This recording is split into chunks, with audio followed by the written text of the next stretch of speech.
पहले खबर की बात करेंगे, जहां घोसी उपचुनाव के रण का आज परिणाम आएगा।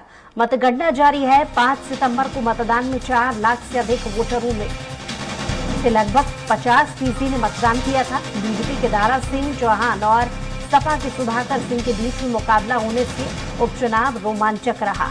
जहां पर एनडीए और इंडिया के बीच में मुकाबला है, उसने इस चुनाव को आम से खास बना दिया है। जो भी इस चुनाव में जीत हासिल करेगा, तो उसकी पार्टी यहां से 2024 लोकसभा चुनाव को लेकर अपनी पहली जीत के रूप में इसे देखेगी। फिलहाल ये चुनाव सपा के लिए ज्यादा जरूरी है, क्योंकि इस चुनाव के बाद सपा प्रत्याशी के लिए ये आखिरी चुनाव होगा। साथ ही ये लगातार तीसरी हार होगी। वहीं सपा की मानी जाने वाली सीट से पार्टी हाथ धो बैठेगी। ऐसे में इस सीट से सपा लगातार दूसरी जीत हासिल करना चाहेगी, जबकि बीजेपी यहां से 2019 में हुए उपचुनाव की तरह एक बार फिर से उपचुनाव में जीत हासिल कर जिले में अपने विधायकों की संख्या 1 से 2 करना चाहेगी।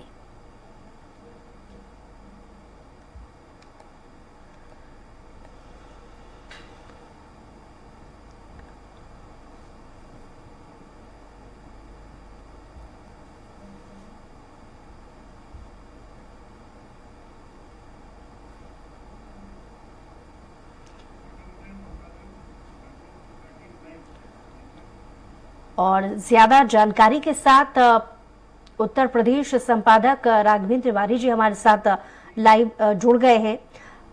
राघवेंद्र जी, मतगणना लगातार जारी है, क्या अपडेट्स अभी तक मिल पाए हैं? देखिए बुसरा जी, यह चुनाव प्रतिष्ठा का सवाल बना था एनडीए के लिए भी, जो INDA गठबंधन बना उसके लिए भी।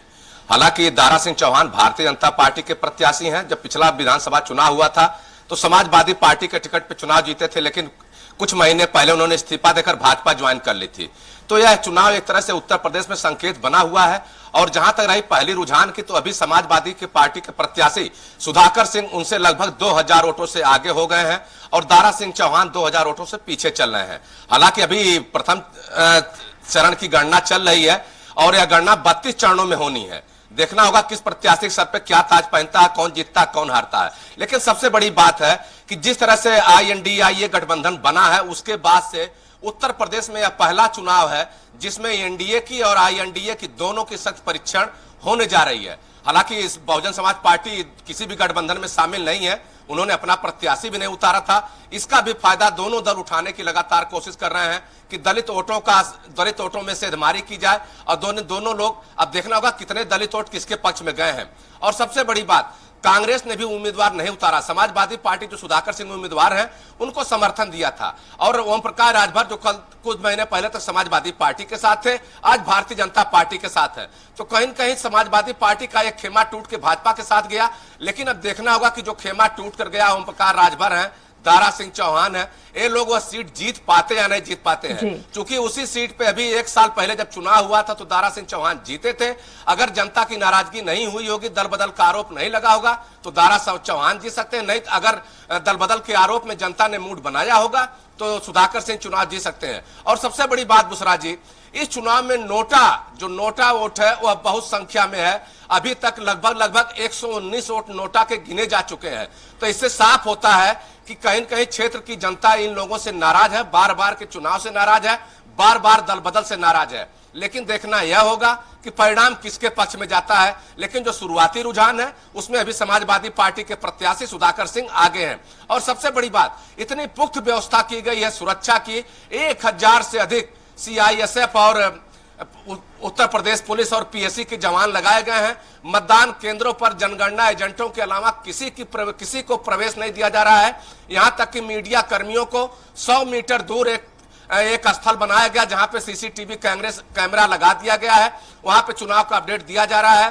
प्रशासन ने सुबह विजुअल तक बनाने की अनुमति नहीं दी मीडिया को, ताकि किसी तरह के आरोप प्रत्यारोप से बचा जा सके। क्योंकि जब मतदान हो रहा था तो समाजवादी पार्टी के प्रत्याशी ने आरोप लगाया था कि CO विनीत सिंह ने जबरिया उनके मतदाताओं को रोकने की कोशिश की, उनसे आधार कार्ड छीने, उन्हें मतदान स्थल तक नहीं जाने दिया था।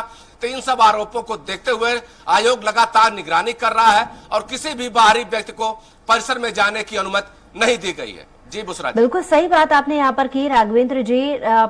दोनों ही पार्टियों के लिए ये चुनाव काफी महत्वपूर्ण है। ऐसे में मुद्दे कौन से रहे इस चुनाव में जो हावी होते नजर आए? देखिए बुसरा जी, चुनावी मुद्दों में भारतीय जनता पार्टी ने राष्ट्रवाद, कानून व्यवस्था, तमाम तरह के मुद्दे उठाए थे, लेकिन समाजवादी पार्टी ने दल बदल को मुद्दा बनाया था कि दारा सिंह चौहान जैसे लोग वही लोग हैं, आज सपा में है तो कल भाजपा में, इनका कोई राजनीतिक धर्म नहीं है। और रही बात सुधाकर सिंह की, तो सुधाकर सिंह छतरी बिरादरी से आते हैं और इस चुनाव का उत्तर प्रदेश सरकार पर या केंद्र सरकार पर कोई असर नहीं पड़ने वाला है। तो छतरी समाज के लोगों ने भी अपनी बिरादरी को तरजीह देने की ठानी थे।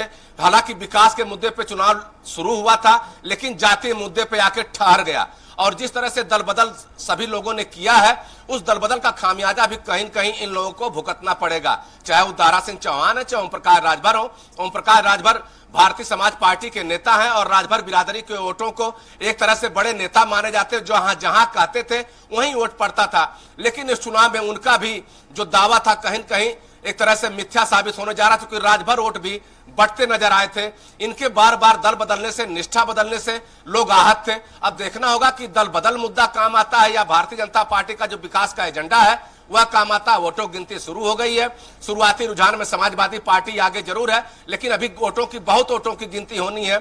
लगभग 2 लाख वोट गिने जाने हैं। अब देखना होगा किसके सर पे ताज पड़ता है। लेकिन इतना जरूर है, यह चुनाव उत्तर प्रदेश को एक दिशा देने जा रहा है कि आने वाले वक्त में उत्तर प्रदेश में चुनाव विकास पे लड़ा जाएगा या जाति मुद्दे पे लड़ा जाएगा। बिल्कुल राघवेंद्र जी, क्योंकि मतदान के समय मतदान प्रतिशत अहम मायने रखता है। इस बात पर नजर होती है कि कितना प्रतिशत मतदान होगा, क्योंकि कहीं ना कहीं जो तस्वीर है वो साफ होना शुरू हो जाती है। इसी के आधार पर, मतदान प्रतिशत के आधार पर ही एग्जिट पोल के नतीजे जो है वो पहले से मीडिया एनालिसिस तैयार करता है।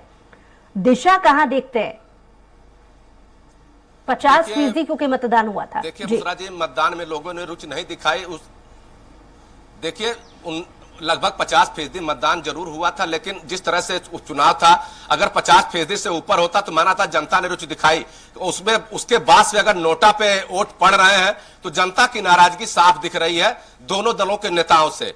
अब देखना होगा कि क्या होता है आगे, लेकिन इतना जरूर है कि जो विकास का एजेंडा भारतीय जनता पार्टी लेकर चल रही थी, उस एजेंडे पे आज भी काम है। भारतीय जनता पार्टी नेताओं का दावा है कि हम चुनाव जीतेंगे, मोदी का नाम है, योगी का काम है। और समाजवादी पार्टी की जिस तरह से नेता लामबंदी कर रहे थे, यादव बिरादरी के वोटों को, मुस्लिम वोटों को लामबंद किए, छतरी वोट भी लामबंद हुए अपनी जाति प्रत्याशी को देखते हुए। अब देखना होगा परिणाम किसके पक्ष में जाता है। इतना जरूर है कि विकास का मुद्दा शुरू जरूर हुआ था, लेकिन जाति मुद्दे पे आकर सिमट गया।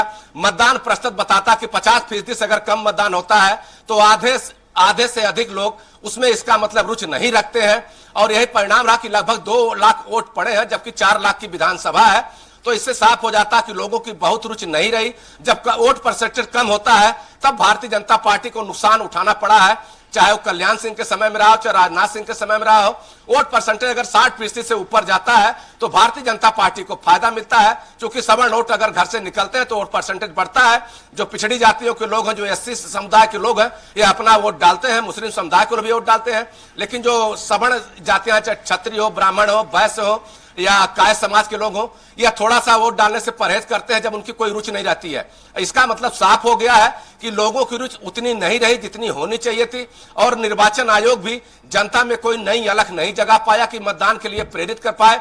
इससे साफ होता है कि मतदान के प्रति उदासीनता जरूर थी। और जिस तरह से नोटा के वोट पड़ रहे हैं, अभी 3-3.5 हजार वोट गिने गए, उसमें से 119 वोट नोटा को मिले हैं। तो इससे साफ होता है कि जो लोग वोट डालने भी गए थे उन्हें उनके अंदर भी नाराजगी थी।